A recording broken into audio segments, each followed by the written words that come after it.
आपके सिलेबस में ये सारे टॉपिक्स दिए हुए हैं। तो पहला क्वेश्चन में आपको दिया है कि भागवत गीता की रचना किस महान कवि द्वारा की गई थी। तो आपका पहला आता है महाकवि कालिदास, दूसरा आपका आता है महाकवि वेद व्यास, उसके बाद फिर आपका आता है महाकवि वाल्मीकि, फिर इसके बाद लास्ट आता है महाकवि भैरवी।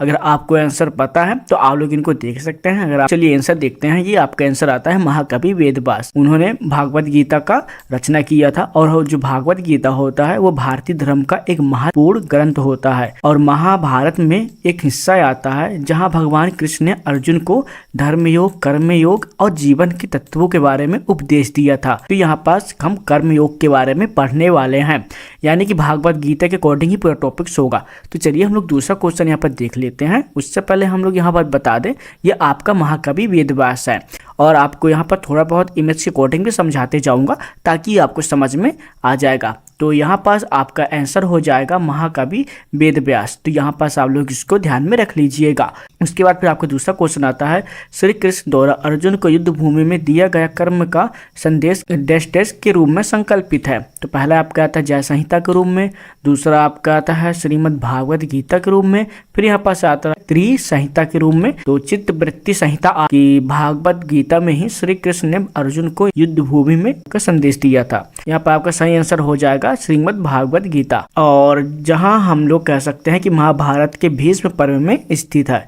इसके बाद फिर आप लोग और आगे चलते हैं, तो यहाँ पास आप लोग टिक कर लीजिएगा श्रीमद् भागवत गीता। फिर उसके बाद फिर यहाँ पास हम लोग इमेज भी देख सकते हैं। इसके बाद फिर आपका अगला क्वेश्चन आता है, भागवत गीता महाभारत के किस पर्व का भाग है। तो अभी हम लोग देख लेते हैं किस पर्व का भाग है, आप लोग गेस कर लीजिएगा। एंड यहाँ पास हम पूरे क्वेश्चन को देख लेते हैं। जैसे आपका आता है शांति पर्व, भीष्म पर्व, सभा पर्व, फिर यहाँ पास आता है कर्ण पर्व। तो हम लोग अभी देखे थे कि भागवत गीता महाभारत के भीष्म पर्व के अंतर्गत स्थित है, जिसमें भगवान कृष्ण द्वारा अर्जुन को युद्ध भूमि में उपदेश दिया जाता है या फिर दिया गया था। तो आपका हो जाएगा भीष्म पर्व। तो आप लोग पर्व यहाँ पर ध्यान रखे रहिएगा, इम्पोर्टेंट है। इसके बाद फिर हम लोग अगला क्वेश्चन देखेंगे, भागवत गीता महाभारत के किस पर्व के रूप में वर्णित है। पहला पर्व, तीसरा पर्व, छठा पर्व या फिर आपका 18वां पर्व। तो आपका भागवत गीता में महाभारत के तीसरे पर्व में है, जिसे हम वन पर्व भी कहते हैं। तो आप लोग वन पर्व भी देख सकते हैं, जहां इस पर्व में भगवान कृष्ण द्वारा अर्जुन को युद्ध भूमि में उपदेश दिया गया था। जो वन पर्व है या फिर तीसरा पर्व है, उसमें भगवान कृष्ण ने अर्जुन को उपदेश दिया था। तो आपका यहाँ पर तीसरा पर्व हो जाएगा। डिटेल के साथ बता रहा हूँ ताकि आपसे कोई भी मिस्टेक यहाँ पास ना हो। यहाँ पर आपका दिया है भागवत गीता का उपदेश भगवान कृष्ण ने किसे दिया था। ये आपका इजी क्वेश्चन है। अर्जुन को, युधिष्ठिर को, या फिर आपको भीष्म पितामह या फिर द्रोणाचार्य को। तो आपको पता होगा कि भगवान कृष्ण है, उन्हें अपना मित्र और एक शिष्य के रूप में भी देखते थे, इसलिए वह एक शिष्य की तरह उन्होंने यहाँ पास गीता का उपदेश दिया था। तो भागवत गीता में तो आप लोग यहाँ पास आ को टिक कर सकते हैं। इसके बाद फिर हम लोग अगला क्वेश्चन में देखने वाले हैं कि गीता में कौन सा योग नहीं है।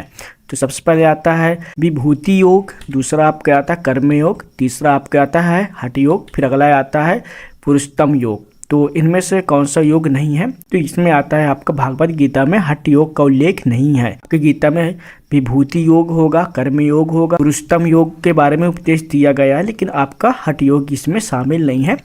ऐसा कर सकते हैं। फिर इसके बाद अगला क्वेश्चन लोग यहाँ पर देखने वाले हैं, अर्जुन को भगवान कृष्ण ने कौन सी गीता बताई।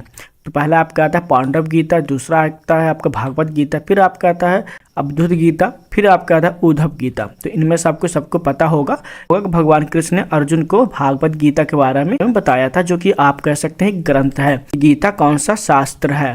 पहला आपका आता समाज शास्त्र, दूसरा नीति शास्त्र, फिर आता अर्थशास्त्र, योग शास्त्र। तो इनमें से आप कह सकते हैं कि जो गीता है एक योग शास्त्र है, जो एक आध्यात्मिक ज्ञान, अध्ययन और साधना के बारे में आपको बताता है, जहां आपके मन, शरीर और आत्मा के समन्वय का उद्देश्य देता है।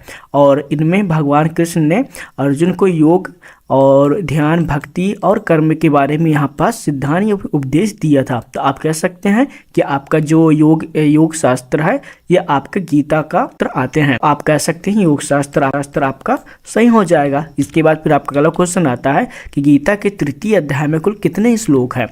आपका 42 है, या फिर आपका 43 है, या फिर आपका 47 है, या फिर आपका 34 है। तो देखिए आपके जो गीता है केवल 43 श्लोक है। आप लोग इनको याद कर लीजिएगा, ये आपके प्रीवियस क्वेश्चन पेपर में पूछ भी लिया गया था, तो आप लोग इनको देख सकते हैं। फिर यहाँ पास अगला क्वेश्चन आपका आता है कि जो लोग केवल अपने लिए खाना पकाते हैं उनको गीता में क्या कहा जाता है। तो आप कह सकते हैं आलसी, या फिर कपटी, या फिर आप अज्ञानी, या फिर पापी। तो इनमें गीता में क्या दिया गया है कि गीता में जो लोग केवल अपने लिए खाना पकाते हैं और दूसरों को वंचित रखते हैं उन्हें पापी कहा गया है। तो सिंपल सी बात है, तो आप लोग यहाँ पास इनको टिक कर लीजिएगा।